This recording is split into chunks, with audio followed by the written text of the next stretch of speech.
Alright guys, back with another video, and this time we're going to be doing something a little different. Yes, this video is going to be not traded to one game. I've played a lot of card games in my time, and from YGO to Magic to Dragon Ball to Force of Will, and yeah, been pretty competitive on all the games. I've done well at quite a few events in all the games, and I just wanted to give you guys a little insight on some things. From now on, I'm going to try to do at least one of these videos like this a week. I know it's not the best quality in the sense that there's no crazy editing or anything like that, and it's basically me talking about the games I play and the car.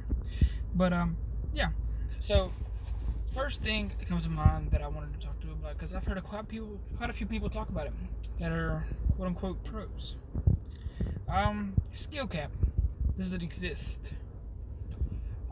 Skill cap for you should not exist if you're trying to be a super competitive player and try to attend all these events.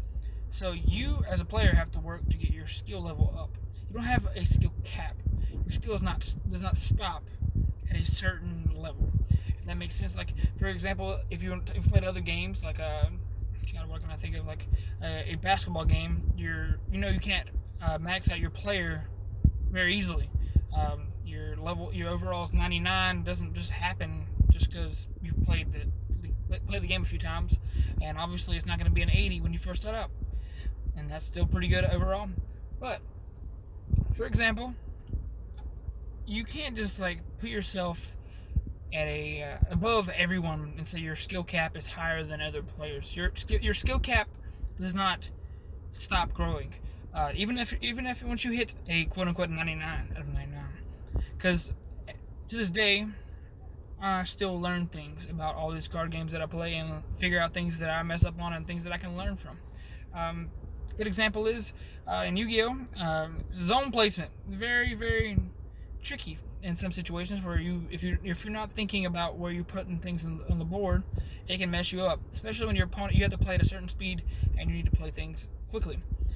In Dragon Ball, comboing the right card out of your hand, placing the right card as energy, realizing what the best discard outlet is for an ability, whether it's Hoi or the super combo or your leader ability with Hirudegarn. Those things are very skillful. But yeah, defensive mechanisms where you use Weeze's Coercion on a certain attack instead of the next attack. You can always learn from other players, especially watching them play, or if you have a question about why someone did something, ask. Most players will just give you a reason why they feel like something was good at that moment. But good way to put this in where people can learn. I trained Claudio whenever he first started playing this game. Whenever I felt like I had a good grasp of how this game plays, Dragon Ball that is, I asked him why he did a move. Like, I really didn't think the move was good, or sometimes I'd just be testing him. He might have made the best play that he had possible, and I still ask him, why did you make that play? And whether it's just playing a Gohan to blow something up, or playing Prince Speed to draw 2 cards, I'd ask him why he did it. And usually, when I first asked him those questions, he would get stunned for a second, and put a lot of pressure on him, like, why did I make that move?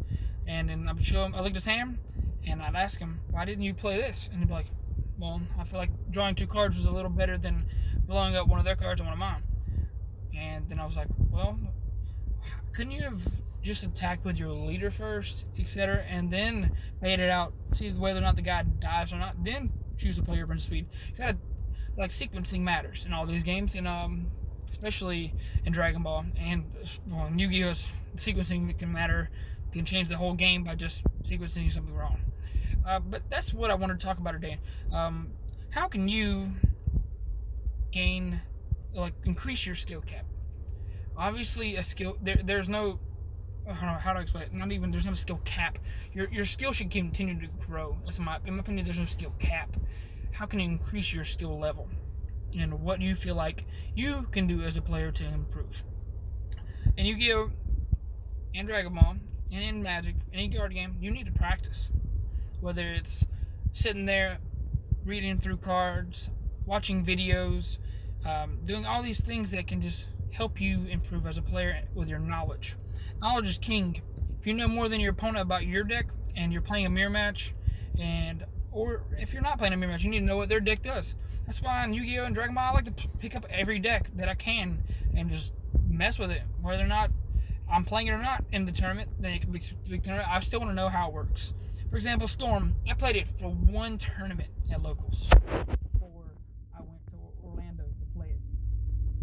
But I had played against it a lot of times, so I wanted to play with it at one level and then go to nationals, which I did with Janemba.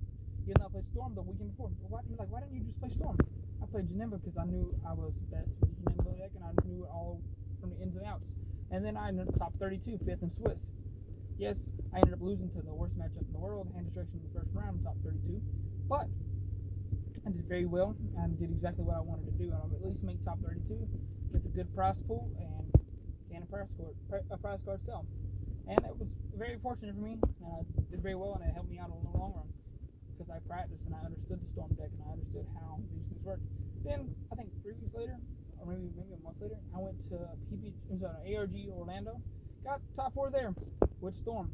Played it one, and that was the first big tournament I ever played it in. But I knew how it worked, knew what it's supposed to do, knew the best way to maintain card advantage, and I ended up taking that tournament. And I think I finished the best Storm player in the entire room. Ended up losing to Janemba, which was Dehan, in the top 4. Then Dehan ended up losing in the finals to the matchup that I was hoping to play in the finals, which was Mono Blue Rudigon, because I'd already beat him in Swiss because my deck was teched where it could keep up with other Rudigon defensive strategies.